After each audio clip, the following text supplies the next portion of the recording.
আসসালামু আলাইকুম প্রিয় দর্শক, আমন্ত্রণ জানাচ্ছি বাংলাদেশ রিউমাটোলজি সোসাইটি আয়োজিত প্রতি শুক্রবারের নিয়মিত অনুষ্ঠান ফ্রাইডে নাইট উইথ রিউমাটোলজিস্ট।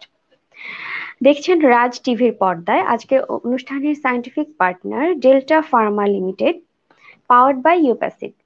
প্রিয় দর্শক, পুরো অনুষ্ঠান জুড়ে আপনাদের সাথে আছে আমি ডাক্তার শামীমা ইয়াসমিন। দর্শক, আজ আমাদের আলোচনার বিষয়বস্তু আমরা ঠিক করেছি হাঁটু ব্যথার কারণ এবং চিকিৎসা। গুরুত্বপূর্ণ এই বিষয়টি নিয়ে কথা বলবার জন্য বরাবরের মতোই আমাদের সঙ্গে উপস্থিত রয়েছেন একজন দেশ বরেণ্য এবং আন্তর্জাতিক খ্যাতি সম্পন্ন একজন রিউমাটোলজিস্ট। চলুন দর্শক, পরিচিত হয়ে আসি আমাদের আজকের আমন্ত্রিত অতিথির সঙ্গে।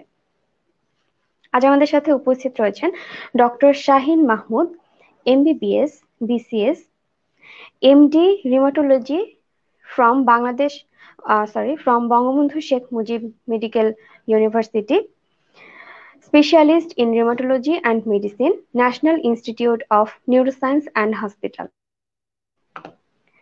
আসসালামু আলাইকুম স্যার, স্বাগত জানাচ্ছি আজকের আয়োজনে। কেমন আছেন স্যার? হ্যাঁ, ওয়ালাইকুম আসসালাম। ভালো আছি। আপনি ভালো আছেন? জি স্যার, আছি, অনেক ভালো আছি আলহামদুলিল্লাহ। অসংখ্য ধন্যবাদ স্যার, আপনি আসলে শত ব্যস্ততার মাঝেও আমাদের রাজ টিভির দর্শক বৃন্দের জন্য সময় বের করেছেন। সেজন্য আন্তরিক কৃতজ্ঞতা জানিয়ে আজকের অনুষ্ঠানটি শুরু করছি। স্যার, মূল আলোচনায় চলে যাব তার আগে একটু দর্শক বৃন্দের সাথে কথা বলে আসি তারা কিভাবে যুক্ত হবেন। প্রিয় দর্শক, আমাদের অনুষ্ঠানটি রাজ টিভি এবং রাজ টিভি হেলথের ফেসবুক পেজ থেকে সরাসরি সম্প্রচারিত হচ্ছে। আপনাদের কোনো প্রশ্ন থাকলে আমাদের কমেন্ট বক্সে জানাতে পারেন, আমরা সেই সাপেক্ষে নিশ্চয়ই আলোচনা করবার চেষ্টা করব। তো প্রিয় দর্শক, চলে যাচ্ছি আমাদের বিশেষজ্ঞ অতিথির কাছে।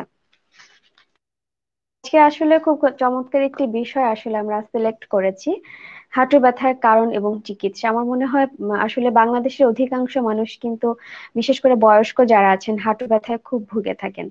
তো স্যার, এই বিষয়গুলো নিয়ে আসলে বিস্তারিত আলোচনা হবে। নিশ্চয়ই আপনার কাছ থেকে আজকে আমাদের দর্শক বৃন্দ অনেক কিছু জানতে পারবেন। শুরুতে আসলে জানতে চাই যে হাঁটু ব্যথা যে এত বেশি প্রবণতা দেখা যাচ্ছে, কি কারণে আসলে হাঁটু ব্যথা হয়ে থাকে, কি কারণে? হ্যাঁ, ধন্যবাদ আপনাকে এবং দর্শক শ্রোতা যারা আছেন তাদেরকে ধন্যবাদ।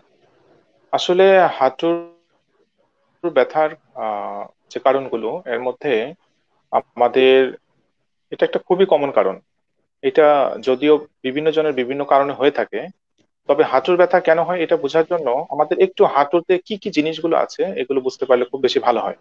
আমরা সাধারণত নর্মালি সাধারণ জনগণ যারা আছি, সাধারণ মানুষ যারা আছি, তারা হাঁটুর ব্যথা বলতে আমরা শুধু বুঝি যে হাঁটুর মধ্যে যে দুইটা হাড় আছে ওগুলোর ব্যথা। বাস্তবতা কিন্তু ভিন্ন আসলে। আমাদের হাঁটুর মধ্যে প্রথমে দুটা হাড় থাকে, এর দুটার মাঝখানে নরম কিছু আহ বালিশের মতো নরম কিছু জিনিস থাকে, কাভার থাকে, যেটা আমরা কার্টিলেজ বলি। ওর মাঝখানে আবার আরো বালিশের মতো তুলার মতো একটা জিনিস থাকে, ওটা আমরা নর্মালি মেডিকেল ভাষায় মেনিসকাস বলি। এবং আচ্ছা। এগুলো যে একটার সাথে একটা লাগানো থাকে, চারপাশে হচ্ছে কিছু মাংসপেশি থাকে, কিছু হচ্ছে আমরা রগ বলি লিগামেন্ট, এগুলো লাগানো থাকে। আর মাছ এগুলো সবকিছু মোবিলের মতো কাজ করে, একটা পানি থাকে, ওটা আমরা সাইনোভিয়াল ফ্লুইড বলি। তার মানে হচ্ছে হাঁটুর ব্যথা মানে এই যে কোনো একটা অংশের ব্যথা হলেই কিন্তু আমরা হাঁটুতে ব্যথা হতে পারে। তার মানে আচ্ছা। আচ্ছা। এগুলোর যে কোনো একটা অংশের প্রদাহ হলে অথবা আঘাতজনিত কারণে যদি ছিঁড়ে যায়, আঘাতপ্রাপ্ত হয়, তাহলেও ব্যথা হতে পারে। তো সাধারণভাবে আমরা আচ্ছা। বলতে পারি যে কি কারণে ব্যথা হয়, তাহলে এটা আসলে মূলত নির্ভর করে বয়সের সাথে খুব একটা পার্থক্য হয়। যারা হচ্ছে বয়স একটু কম, সাধারণত 40-এর নিচে ইয়াং মেল বা ফিমেল যারা থাকেন, তাদের যে হাঁটুর ব্যথাগুলো কারণ থাকে এগুলো সাধারণত অন্য একটা যে কোনো রোগের কারণে হয়। রিউমাটোলজি অনেকগুলো রোগ আছে আমাদের, আমরা একসাথে ওগুলোকে বাত ব্যথা বলি। আচ্ছা। আচ্ছা। দু একটা যদি উদাহরণ দিয়ে বলতে চাই, যেমন রিউমাটয়েড আর্থ্রাইটিস বলি বা স্পন্ডাইলো আর্থ্রাইটিস, সোরিয়াটিক আর্থ্রাইটিস, এরকম নামে কিছু বাত আছে। ওগুলোর একটা কারণ হিসাবে কিন্তু এই হাঁটুর ব্যথা হতে পারে। আর কিছু ইনফেকশন জনিত কারণেও কিন্তু হাঁটুর ব্যথা হতে পারে, এটা যে কোনো বয়সের, এটা ইয়াং বয়সে হতে পারে, বয়স্ক মানুষের হতে পারে। যেমন এখানে হাঁটুর মধ্যে একটা ইনফেকশন হতে পারে, সেপটিক আর্থ্রাইটিস বলি আমরা। কখনো কখনো দেখা যায় হাঁটুর মধ্যে টিবিও হতে পারে, আমরা টিউবারকুলার আর্থ্রাইটিস বলি। এরকম আবার কিছু গেটে আচ্ছা। বাত আছে, আচ্ছা। আমরা গাউট বলি, এরকম কিছু কিন্তু হতে পারে অনেকগুলো কারণ। কিন্তু সবচাইতে বেশি কমন যেটা আমাদের দেশে এবং পৃথিবী জুড়ে সাধারণত 50-এর বেশি হয়, এটা হলো অস্টিও আর্থ্রাইটিস। এটা সাধারণত অন্য কোনো রোগের সাথে সম্পর্কিত না। এটা নিজে নিজে একা একাই হাঁটুর মধ্যে ব্যথাটা হয়। মানে এটা আমরা আচ্ছা যদি আচ্ছা। বলি, মূলত বলবো যে এটা হাঁটুরই ব্যথা, অন্য কোনো রোগের কারণে জি। ব্যথা হচ্ছে না। এটা আমাদের পৃথিবী জুড়েই খুব কমন একটা ব্যথা। তো আমার মনে হয় এই ব্যথাটা ছাড়া বাকি যে ব্যথাগুলো আছে ওগুলো অতটা কমন না। ওগুলো কমন হলেও অন্য অন্য কারণে আমরা জিনিসগুলো বুঝতে পারি। জি, অসংখ্য ধন্যবাদ স্যার। আপনি আসলে অনেকগুলো কারণ আপনি তুলে ধরেছেন আমাদের দর্শকবৃন্দের সামনে। আহ খুব চমৎকারভাবে আমাদের দর্শকবৃন্দ নিশ্চয়ই বুঝতে পেরেছেন আসলে যে কারণগুলো স্যার আপনি বললেন তাদের ভেতরে আসলে কমন কারণ আসলে কোনগুলো হাঁটু ব্যথার পেছনে। আহ আমরা যদি কমন কারণ বলি, আহ তাহলে সবচাইতে বেশি কমন হচ্ছে অস্টিওআর্থ্রাইটিস আচ্ছা হাঁটুর হাঁটুর মধ্যে। আর বাকিগুলোর মধ্যে যেহেতু বয়সের সাথে পার্থক্য হয়, এটা এক এক বয়সে এক একটা কমন। তো আমার মনে হয় আজকে হাঁটুর ব্যথার যে কারণগুলো বলতে চাচ্ছি, তার মধ্যে অস্টিও আর্থ্রাইটিসটা কথা বললেই আমার দর্শক শ্রোতার জন্য সবচেয়ে বেশি ভালো হবে। মানে আমাদের জন্য মানে যারা শুনছেন বা যারা দেখছেন, তাদের জন্য সবচেয়ে বেশি উপকার হবে। জি স্যার, অসংখ্য ধন্যবাদ। আসলে অস্টিও আর্থ্রাইটিসের কথা আমরা জানতে পারলাম যে মোস্ট কমন কজ যেটি হাঁটু ব্যথার পেছনে আসলে কি কি ধরনের উপসর্গ আহ, পাশাপাশি আমাদের রোগীদের থাকে এবং কিভাবে আসলে এটি বোঝা যায়, কোনো পরীক্ষা নিরীক্ষার প্রয়োজন হয় কিনা সেটা একটু জানতে চাই। হ্যাঁ, এটা খুবই গুরুত্বপূর্ণ একটা ব্যাপার। তো আমাদের এই রোগগুলো শুধু অস্টিও আর্থ্রাইটিস তো অবশ্যই, অন্য রোগগুলো কিন্তু রিমাটোলজি যে রোগগুলো ডিল করে, এগুলো তো অনেকগুলোই। আমরা রোগীর কাছে এটা কিভাবে শুরু হয়েছিল, কেমন দেখতে বা কেমন ব্যথা হয়, কখন হয়, এগুলো দিয়ে অনেক ভাবে আমরা বুঝে যেতে পারি। যত না পরীক্ষার দরকার হয় তার চাইতে বেশি আমরা রোগীর কাছে হিস্ট্রিটা শুনেই বুঝতে পারি। তো অস্টিও আর্থ্রাইটিস যে আমরা রোগটা বলি, এটা হচ্ছে সাধারণত একটা হাঁটুর যে ব্যথাটা হচ্ছে, এটা আমরা বলি যে হাড়ের যে ব্যথাটা, এটা মূলত প্রধান। বাকিগুলো ক্ষেত্র আচ্ছা ব্যথা হতে পারে। তো এটা কিভাবে বুঝতে পারে? এটা সাধারণত দেখা যায় 50 বছরের পরে শুরু হয় বেশিরভাগ ক্ষেত্রে, এবং এটা মহিলাদের বেশি হয় পুরুষদের চাইতে, অস্টিওআর্থ্রাইটিসটা। আচ্ছা আর আচ্ছা। দেখা যাচ্ছে যাদের সাধারণত একটু ওজন বেশি থাকে, হুম হুম। এবং এটা কয়েকটা কারণ হয়ে থাকে, মানে তার মধ্যে একটা বড় ধরনের কারণ হচ্ছে ওজন বেশি থাকলে এটা জি। বেশি পরিমাণে দেখা যায়। তো এখানে রুগী প্রথম কি বলেন, রুগী আসলে দেখেন যে উনার মাঝে মাঝে সিঁড়ি দিয়ে ওঠানামা করতে গেলে, হাঁটতে গেলে, অথবা নামাজ পড়তে গেলে বা পিঁড়িতে বসতে গেলে দেখা যাচ্ছে উনি মাঝে মাঝে হাঁটুতে ব্যথা অনুভব করছেন। আবার আচ্ছা। এই ব্যথাটা দেখা যাচ্ছে উনি যখন রাতে ঘুমাচ্ছেন অথবা সকালে ঘুম থেকে হুম উঠছেন, হুম। কখনো একটা অল্প পরিমাণ ব্যথা সারা হাঁটুতে থাকে।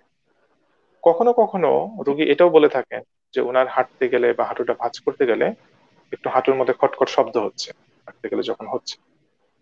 তো এগুলো আসলে মূলত অস্টিও আর্থ্রাইটিসের একটা লক্ষণ।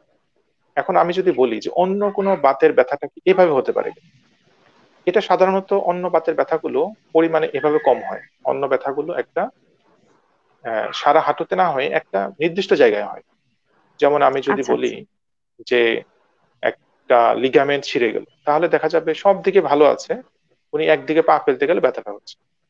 আবার যদি বলি আচ্ছা যে টেন্ডন বা লিগামেন্ট যেটা বলি, ওটা যদি ব্যথা হয়, একটা নির্দিষ্ট জায়গায় শুধু হাত দিয়ে ধরলে ব্যথা হচ্ছে, কিন্তু উনি শুয়ে থাকলে ঘুমালে ব্যথাগুলো থাকছে না। তাহলে অস্টিওআর্থ্রাইটিস আমরা বুঝতে পারি মূলত রোগী বলেন বয়স্ক মানুষ, সাধারণত যারা 50-এর উপরে হন, একটু ওজন বেশি থাকেন, তারা হাঁটতে গেলে প্রথম প্রথম ব্যথা অনুভূত করতে, উঠা বসা করতে গেলে, সিঁড়িতে উঠতে নামতে গেলে ব্যথাটা হচ্ছে, এবং রাতেও বেশি ব্যথা। এখন আচ্ছা। যদি বলেন যে কোনো পরীক্ষা নিরীক্ষা দরকার আছে কিনা এই রোগটা বোঝার জন্য, সত্যিকার অর্থে আহ যেটা ইনভেস্টিগেশন হিসেবে আমরা বলি যে ল্যাব ইনভেস্টিগেশন গুলো দরকার আছে, এটা খুব মানে বেশিরভাগ ক্ষেত্রে দরকার পড়ে না। এটা আমরা ফিজিক্যাল এক্সামিনেশন, মানে হাত দিয়ে ধরে ওনার হাঁটুটা ভাঁজ করে আমরা ক্রিপিটাস বলি, হুম হাত হুম। দিয়ে দেখা যায় এটা খটখট শব্দ হচ্ছে, একটু ফোলা আছে, জি কোন জায়গাটায় ব্যথা হচ্ছে, এটা আমরা ওনার কাছে শুনে এবং হাত দিয়ে ধরে পরীক্ষা করে বুঝতে পারি। তারপরেও কিছুটা ক্ষেত্রে হেল্প করে, আমাকে সাহায্য করে যদি আমরা একটা হাঁটুর এক্সরে করি। এক্সরেতে দেখা যায় জি। সাধারণত ওই যে জায়গাটা আছে, হাঁটুর দুইটা জয়েন্টের স্পেস বলি, যেটা আমরা একটু দূরত্বে থাকার কথা, ওই দুইটা দেখা যায় একটু কাছে চলে আসে। কিছু কিছু ক্ষেত্রে অল্প, কিছু কিছু ছোট ছোট হাঁটুর অংশ কিছু ক্ষয় যেতে পারে, আবার নতুন করে তৈরিও হতে পারে। আচ্ছা এই আচ্ছা। জিনিসগুলো আমরা দেখা যায় দেখতে পাচ্ছি। তো হুম। আহ, আমরা ডায়াগনোসিসের ক্ষেত্রে শুধুমাত্র শুনে এবং এই পরীক্ষা নিরীক্ষা করেই বুঝতে পারি যে ওনার অস্টিওআর্থ্রাইটিস আছে।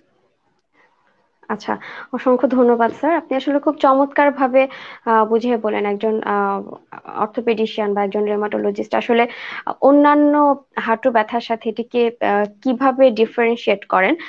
অসংখ্য ধন্যবাদ স্যার। আসলে এই পর্যায়ে আমি একটু জানতে চাই স্যার, অস্টিও আর্থ্রাইটিসের চিকিৎসা পদ্ধতিগুলো আসলে কি ধরনের হয়ে থাকে? হ্যাঁ, এটা আসলে হচ্ছে অস্টিও আর্থ্রাইটিস, যেটা মূলত বয়সজনিত, মূলত ওজনের সাথে সম্পর্কিত।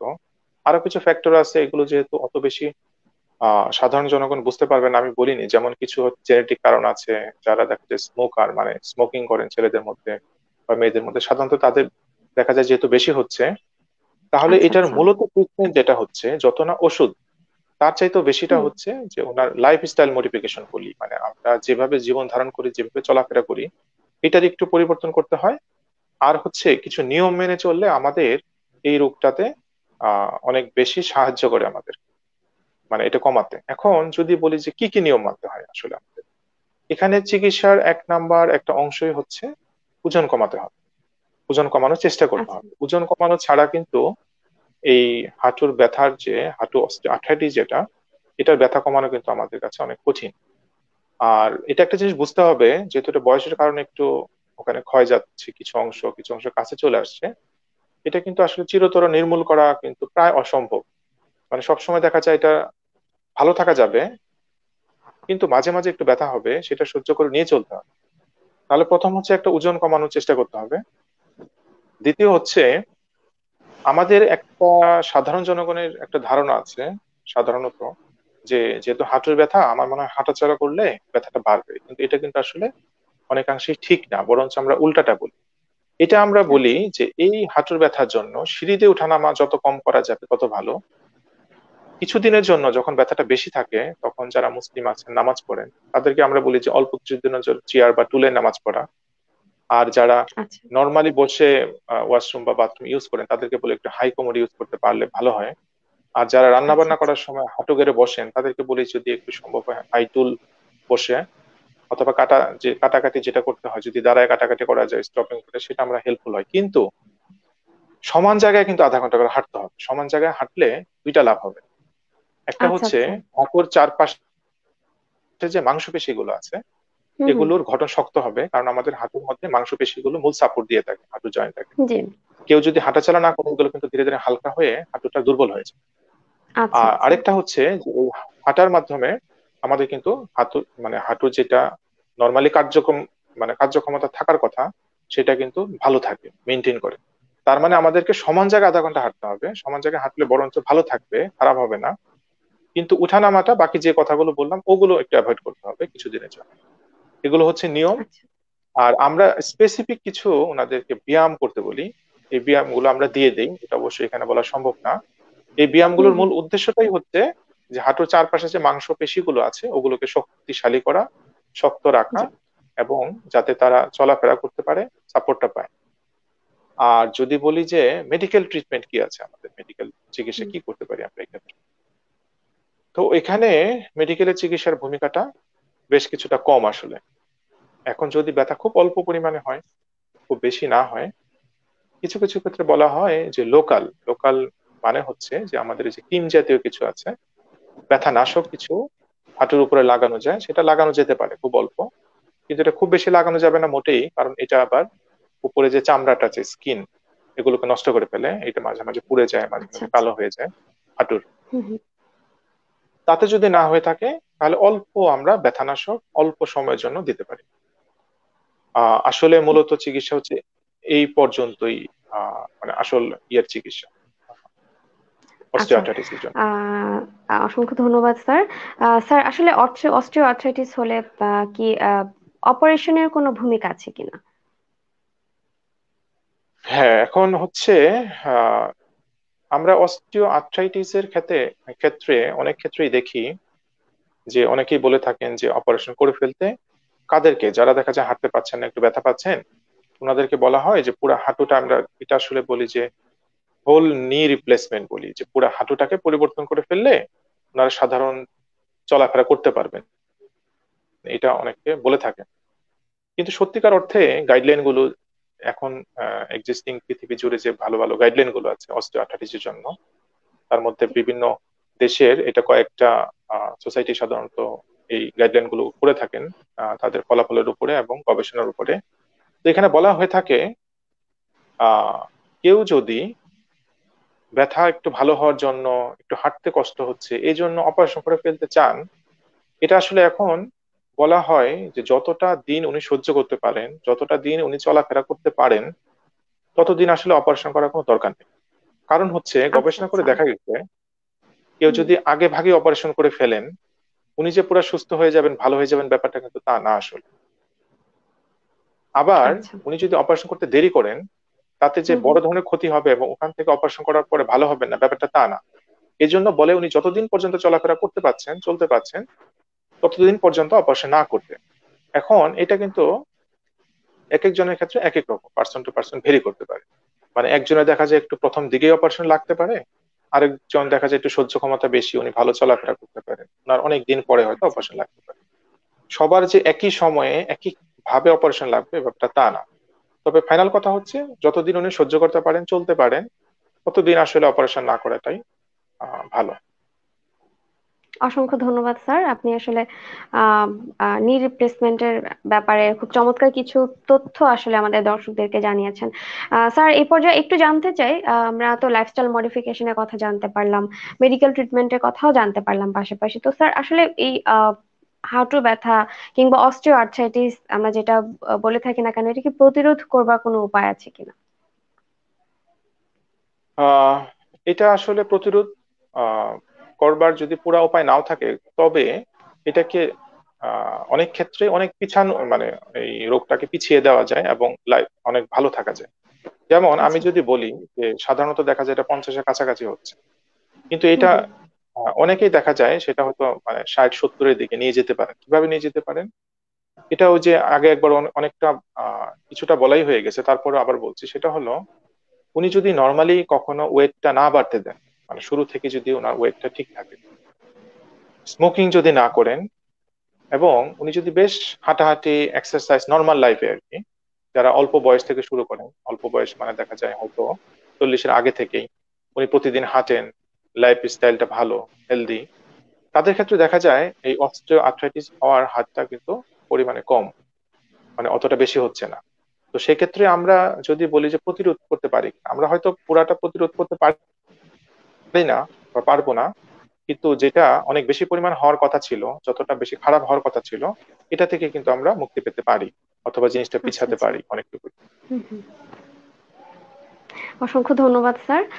স্যার আসলে এই পর্যায়ে আমার এই হাঁটু ব্যথার ব্যাপারে বেশ কিছু মিথের কথা মনে পড়ে যাচ্ছে। যেমন আসলে এখন দেখা যায় যে অনেক কোয়াক আছেন যারা হাঁটুর ভেতরে ইনজেকশন দিয়ে থাকেন বিভিন্ন। অনেকে আছে গ্রামাঞ্চলে বেশ মালিশ করা হয়, গরম সেক দেওয়া হয়। আসলে কতটুকু কার্যকর এই পদ্ধতিগুলো? পাশাপাশি স্যার আরেকটি ব্যাপার আমি জানতে চাই, আসলে পিআরপি থেরাপি যেটি খুব জনপ্রিয় এখন, আসলে এই ব্যাপারগুলো আসলে কতটুকু কার্যকর? হ্যাঁ, এগুলোই আসলে সত্যিকার অর্থে আমাদের জন্য সবচাইতে বেশি গুরুত্বপূর্ণ। কারণ এগুলো আমাদের, শুধু আমাদের দেশ তো আমাদের দেশ তো অবশ্যই, আমাদের দেশের বাইরেও অনেক দেশেই কিন্তু বেশ কিছু মিথ, আমরা যদি বলি যে কিছু কুসংস্কার, কিছু হচ্ছে ধারণা, কিছু হচ্ছে এগুলো শুনে কিন্তু প্রচলিত। কিছু কিছু ক্ষেত্রে এগুলো তো লাভ হয় না, বরঞ্চ উল্টা ক্ষতিও করতে পারে।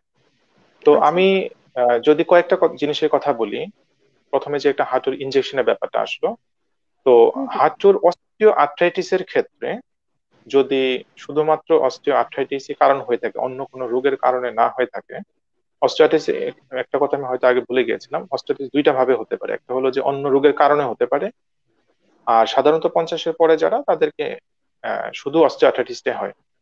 তা আমি যে কথাগুলো বলছি শুধু অস্টিওআর্থ্রাইটিস, মানে যারা 50-এর পরে তাদের জন্য। তো দেখা যায় আগে আমাদের গাইডলাইনে ছিল, গাইডলাইন গুলো সবসময় পরিবর্তন হয় পৃথিবী জুড়ে। এটা আচ্ছা গবেষণার আচ্ছা। পরে, প্রাপ্তির পরে, রেজাল্টের পরে এগুলো সবসময় পরিবর্তন হয়। 1-2 বছর হুম 3 বছর পর পর একরকম রিকমেন্ডেশন থাকে না। আমরাও হয়তো একটা সময়, এখন থেকে 10 বছর আগে, হাঁটুতে ইঞ্জেকশন দিতাম, হাঁটুতে ইঞ্জেকশন দেওয়ার কথা ছিল যে দেওয়া যাবে। আচ্ছা পরবর্তীতে আচ্ছা। দেখা গেল যে হাঁটুতে ইঞ্জেকশন দেওয়া যেতে পারে, কিন্তু এটার কয়েকটা স্পেসিফিক কারণ আছে, মানে একেবারে এর বাইরে দেয়া যাবে না। আগে বলা ছিল যে প্রতি 3-4 মাস পর পর আমার যতগুলো ইচ্ছা দিতে পারবো, কিন্তু এখন বলা হয় সারা জীবনে, লাইফ টাইমে 3বারের বেশি হাঁটুতে এই রোগের কারণে ইঞ্জেকশন দেওয়া যাবে না। এখন আচ্ছা এখানে ইঞ্জেকশন দিলে ঝামেলাটা কি হবে? এখানে ইঞ্জেকশন দিলে ঝামেলাটা হবে, বলা আছে এই যে ইঞ্জেকশনটা আমরা দিই এটা সাধারণত স্টেরয়েড জাতীয় একটা ইঞ্জেকশন।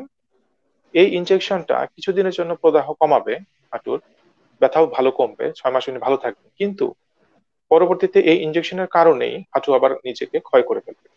হাঁটুর যে আমাদের হাড়ের উপরে যে একটা নরম অংশ থাকে, এটাকে আমরা হুম হুম। কার্টিলেজ বলি বা তরুণ হাড় বলি, ওই হাড়টাকে আরো ক্ষয় করে, বরঞ্চ আচ্ছা পরে গিয়ে দেখা যায় ব্যথাটা আরো বাড়তে থাকে।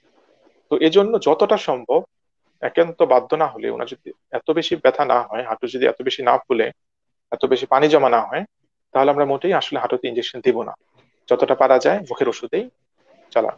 আর যদি একান্ত লাগে বাধ্য হয়ে, তাহলে যারা এক্সপার্ট, যারা হাঁটুতে ইনজেকশন দিতে পারেন ভালো করে, কোনো কিছু ভয় না করে, তাদেরকে শুধু দিতে হবে। এবং সেটা অবশ্যই এপ্রোপ্রিয়েট হাইজিন মেনটেন করে, বরঞ্চ এই ইনজেকশন দেওয়ার সাথে সাথে ওখানে একটা ইনফেকশন ঢুকে উল্টা আরো সেপটিক আর্থ্রাইটিস হয়ে এটা খারাপ হওয়ার সম্ভাবনা বেশি থাকে। এটা একটা ইনজেকশনের আচ্ছা। ব্যাপারে।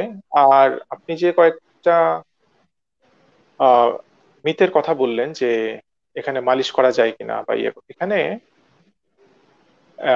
আলাদা অন্য কোনো কিছুর মালিশ, একমাত্র অল্প কিছু ব্যথানাশক ওষুধ ছাড়া, এবং সেটাও খুব অল্প সময় ছাড়া, আর কোনো মালিশের আসলে কোনো রিকমেন্ডেশন নাই এবং দিতে না করা হয় আসলে। বাকি যে কোনো ধরনের মালিশ দিয়ে এখানে কোনো লাভ হবে না, লাভ হয়ও না, কারণ ব্যথাটা ভিতরকার। এটা একটা জিনিস। আর কিছু ক্ষেত্রে দেখা যায় অনেক মানুষ সব সময় ক্যালসিয়াম খেয়ে থাকেন, ভিটামিন ডি খেয়ে থাকেন, ওনারা বলেন সব সময় যে এটা খেলে ভালো হয়। সব জায়গায় শুনেও থাকেন এবং খেয়েও থাকেন। জি। আবার আহ আরো দুই একটা এরকম ওষুধ আছে প্রচুর পরিমাণ ব্যবহার করা হয় পৃথিবী জুড়ে এবং বাংলাদেশ জুড়েও। কন্ড্রোইটিন সালফেট, গ্লুকোজামাইন, এরকম কিছু নামে ওষুধ আছে, প্রচুর পরিমাণ ব্যবহার করা হয় এই অস্টিওআর্থ্রাইটিস ক্ষেত্রে। এটা সত্যিকার অর্থে গাইডলাইন বা রিকমেন্ডেশনে বলা হয় এগুলোর আসলে কোনো ভূমিকা নাই, এবং এগুলো আসলে অস্টিওআর্থ্রাইটিসে চিকিৎসা না দিলেও হয়। তবে একটা কথা আচ্ছা শুধু আচ্ছা। এই ক্ষেত্রে বলা আছে, কেউ যদি আগে থেকে খেয়ে থাকেন এবং উনি হুম। যদি বলেন যে ওনার খেয়ে ভালো লাগছে, তাহলে এই যে গ্লুকোজামাইন, কন্ড্রোইটিন সালফেট, এই দুইটা বন্ধ না করলে হয়। উনি যেহেতু আগে থেকে খাচ্ছিলেন, নতুন করে শুরু করার কোনো আচ্ছা আচ্ছা। নিয়ম নেই, ও দিতে না করা হয়। আর ক্যালসিয়াম, ভিটামিন ডি এই ক্ষেত্রে আসলে বাড়তি কোনো আলাদা কোনো ভূমিকা নাই এগুলোর ক্ষেত্রে। আর আচ্ছা। সবচাইতে ডেঞ্জারাস এবং মারাত্মক একটা ঝামেলা হচ্ছে পিআরপি থেরাপি। পিআরপি থেরাপিটা এখন, এটা আমরা বলি যে প্লাটলেট রিস্ট প্লাজমা। পিআরপি থেরাপিটা শুধু যে অস্টিওআর্থ্রাইটিস ইদানিং ব্যবহার করা হচ্ছে তা না, এমন কোনো জিনিস নাই যে ব্যবহার করা হচ্ছে না, মোটামুটি সবকিছুতেই। এটা আসলে কি ধারণা করা হতো? ধারণা করা হতো, সবাইকে যেটা বোঝানো হয়, যে উনি প্লাটলেটেড প্লাজমা যেটা, এটা হচ্ছে হাঁটুর মধ্যে ইনজেকশন দিয়ে দেন। এটার মধ্যে কিছু গ্রোথ হুম। ফ্যাক্টর থাকে, বলা হয় যে যেখানে হাড় তৈরি করা হয়, এখান থেকে হাড় তৈরি হবে এবং এটা নির্মূল হয়ে যাবে, এটা সবাইকে বোঝানো হয়। আচ্ছা। যারা বুঝান এরা আসলে কি দেখে কোথা থেকে গাইডলাইন বুঝান জানি না।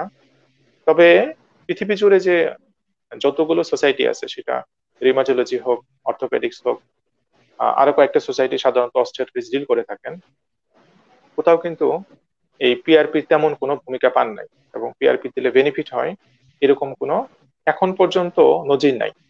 তবে যদি কখনো ভবিষ্যতে পাওয়া যায়, ভবিষ্যতে যদি এরকম রিকমেন্ডেশন আসে এবং বলা হয় যে জি। উপকার হয়, তাহলে তখন হয়তো ইউজ করা যেতে পারে। এখন পর্যন্ত এগুলো রিকমেন্ডেশন নেই। তো আমি বলবো যে আচ্ছা। এগুলো থেকে আসলে এখন পর্যন্ত দূরে থাকাই ভালো। এটাতে বরঞ্চ আহ ব্যবহার করলে লাভের চাইতে ক্ষতি হওয়ার সম্ভাবনা প্রচুর পরিমাণ আছে, বেশি আছে। আচ্ছা, অসংখ্য ধন্যবাদ স্যার। আসলে অস্টিও আর্থ্রাইটিসের ব্যাপারে অনেকগুলো মিথ ছিল, সেগুলো আসলে আমাদের দর্শকদের সামনে আমরা মনে হয় আমরা খোলাসা করতে পেরেছি। স্যার অসংখ্য ধন্যবাদ। স্যার এই পর্যায়ে আমি একটু কিছু ডিসকাশন চাই আপনার কাছ থেকে। সেটি হচ্ছে বাংলাদেশে দেখা যায় যে হাঁটু ব্যথার কারণে অনেকেই না জেনে ব্যথানাশক ওষুধ দীর্ঘদিন যাবৎ খেয়ে থাকেন। সেক্ষেত্রে আসলে পার্শ্ব প্রতিক্রিয়াগুলো কেমন হয়ে থাকে সেই বিষয়ে আসলে সচেতনতামূলক কিছু বক্তব্য আশা করছি। হ্যাঁ, হাঁটুর ব্যথার ক্ষেত্রে, বিশেষ করে অস্টিওআর্থ্রাইটিস ক্ষেত্রে আমরা যেটা বলি যে এটা কিন্তু শুধুমাত্র ব্যথানাশক ওষুধ খেয়ে কখনোই ভালো থাকা সম্ভব না। অনেকে যেটা করেন, যেহেতু উনি জানেন না যে এটার জন্য ওজন কমাতে হতে পারে, লাইফ স্টাইলটা চেঞ্জ করতে হবে, হাই কমাতে, এগুলো যেহেতু জানা নাই, উনি চেষ্টা করে থাকেন যে ব্যথার ওষুধ খেয়ে ব্যথাটাকে কম রাখার জন্য, কারণ ব্যথাটা তো অনেক বেশি পরিমাণে হয়। তো এখানে বলা হয় একটা মাত্র জায়গা যেখানে লম্বা সময় আসলে ব্যথানাশক দিতে না করা হয়, এটা অল্প সময়ের জন্য দিতে বলা হয়। দেখা যায় আমরা 2 সপ্তাহ পর্যন্ত দিয়ে থাকি, তারপরে বলে থাকি যে এটা অফ এন্ড অন, মানে হচ্ছে উনার যদি কখনো পরবর্তীতে ব্যথা হয়, উনি একটা দুইটা ডোজ খাবেন, বা যখন আচ্ছা। থেকে সহ্য করা যাচ্ছে না তখন উনি একটা ওষুধ খাবেন, এরকম। কিন্তু টানা উনি ওষুধ খেয়ে যাবেন, এটা কিন্তু করা উচিত না। আর এটা বেশিরভাগ ক্ষেত্রে হয় যে উনি হয়তো কোনো ডাক্তারের পরামর্শ নিচ্ছেন না বা ডাক্তার কাছে যাচ্ছেন না, একটু ফার্মেসিতে যাচ্ছেন, ওষুধ খাচ্ছেন। এখন ডেফিনেটলি কোনো কারণ ছাড়া ব্যথার ওষুধ খেলে, এগুলোর তো প্রতিটা ব্যথার ওষুধের তো কিছু বাড়তি খারাপ দিক থাকে। তার মধ্যে একটা খারাপ দিক জি। থাকে, অনেক লম্বা সময় পরে দেখা যায় কিডনি থেকে একটু ঝামেলা হতে পারে। কারো দেখা যায় পেপটিক আলসার ডিজিজের মতো, দেখা যায় পেটের মধ্যে সারাক্ষণ ওনারা বলেন যে ব্যথা হয়, গ্যাস হয়, হতে থাকে।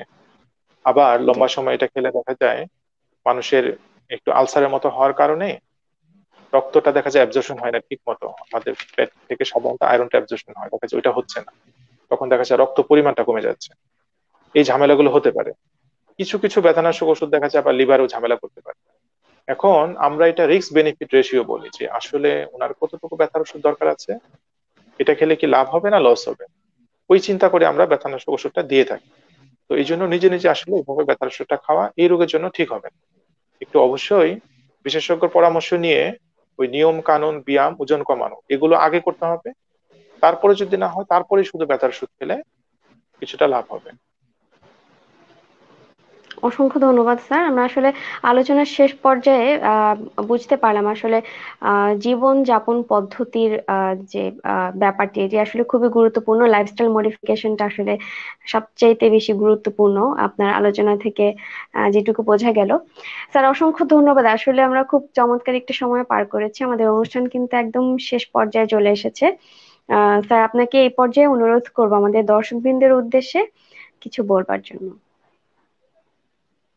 যারা আজকের দর্শক শ্রোতা ছিলেন, আহ আপনাদেরকে বলবো যে যে কোনো, শুধু এই অস্টিও আর্থ্রাইটিসের জন্য না, যে কোনো ধরনের ব্যথা, সেটা শরীরের যে কোনো জায়গায় হোক, আর আজকে যেহেতু হাঁটুর ব্যথার কারণ ছিল, সেটা হাঁটুর ব্যথার কারণ হোক, আপনাদেরকে একটু পরিষ্কার করে, যেহেতু বাংলাদেশের রিউমাটোলজি এই সাবজেক্টটা মানুষ একটু অপরিচিত, কারণ এটা শুধুমাত্র বঙ্গবন্ধু শেখ মুজিব মেডিকেল ইউনিভার্সিটি ছিল। এখন যদিও বাকি 8টা মেডিকেল কলেজে খোলা হয়েছে এবং শীঘ্রই এখানে ডাক্তার পেয়ে যাবেন। একটু একটা কথা শুধু বলে রাখি, আগে আমরা বাত ব্যথার বলতে সাধারণত অর্থোপেডিক্স বুঝে থাকতাম। তো আমাদের আসলে অন্যান্য সাবজেক্টের মতোই, বিশেষ করে আমি যদি দুইটা উদাহরণ দিয়ে বলি, যারা ব্রেইনের চিকিৎসা করে থাকেন সাধারণত মেডিসিন দিয়ে, তাদেরকে আমরা নিউরো মেডিসিন বলি বা নিউরোলজি ডাক্তার। আর যারা ব্রেনের অপারেশন করে থাকেন তাদেরকে বলি আমরা নিউরো সার্জন, মানে যারা অপারেশন করে। একই রকম যদি আরেকটা উদাহরণ দিই, যেমন হার্টের, হার্টের যারা দেখা যায় মেডিসিন দিয়ে চিকিৎসা করে থাকেন তাদেরকে আমরা বলি কার্ডিওলজি। আর যারা অপারেশন করে থাকেন তাদেরকে বলা হয় কার্ডিয়াক সার্জারি। তো বাত ব্যথার এরকমই একটা মেডিসিনের অংশ আছে, একটা সার্জারির অংশ আছে। বাত ব্যথার মেডিসিনের যে অংশটা, এটা আসলে সত্যিকার অর্থে রিমাটোলজি, পৃথিবী জুড়ে তাই। এবং এই নর্মাল যে বাত ব্যথাগুলো আপনার যতদিন পর্যন্ত অপারেশন পর্যায়ে না যাচ্ছে, এগুলো সাবজেক্ট হচ্ছে রিমাটোলজি। আর যখন দেখা যায় অপারেশন লাগছে বা বেশি পরিমাণ খারাপ হয়ে যাচ্ছে, তখন আসলে এটা অথবা ভেঙে গেছে অথবা ছিঁড়ে গেছে, এরকম পর্যায়ে গেলে এটা আসলে অর্থোপেডিক্স। তো আমাদের আপনাদের যে কোনো ব্যথার কারণে আপনার যখন মনে হবে যে হ্যাঁ এটা একজন বাত ব্যথা ডাক্তার দেখানো দরকার, আপনার অবশ্যই সাথে সাথে পরামর্শ নিবেন দোকান থেকে ওয়াকের কাছ থেকে, বাইরে থেকে বিভিন্ন ধরনের চিকিৎসা নিবেন না, তাতে আপনার বরঞ্চ লাভের চাইতে ক্ষতি হওয়ার সম্ভাবনা বেশি থাকবে। আর যখন মনে হবে যে আপনি এটা আঘাতপ্রাপ্ত, ভেঙে গিয়েছে, ভালো হয়েছে, তখন আপনি সরাসরি অর্থোপেডিক্সের কাছে যেতে পারেন। আর যদি কোনো ক্ষেত্রে কোনোটা না বুঝতে পারেন, আপনি সরাসরি একজন ইন্টারনাল মেডিসিনের কাছে যেতে পারেন, মানে যারা মেডিসিন স্পেশালিস্ট। ওনারা হয়তো পরবর্তীতে দেখে, যতক্ষণ পর্যন্ত ওনারা পারছেন চিকিৎসা করে দিচ্ছে, তারপরে হয়তো ওনারা নিজেরা রেফার করবেন যে কোথায় গেলে ভালো হবে। তো আপনারা যখন ওষুধ খাবেন, চলবেন যে কোনো একজন বিশেষজ্ঞ পরামর্শ নিয়ে তারপরে চলবেন এই ব্যথাগুলো, কারণ পরবর্তীতে বেশি খারাপ হয়ে যেতে পারে। ধন্যবাদ সবাই। অসংখ্য অসংখ্য ধন্যবাদ স্যার।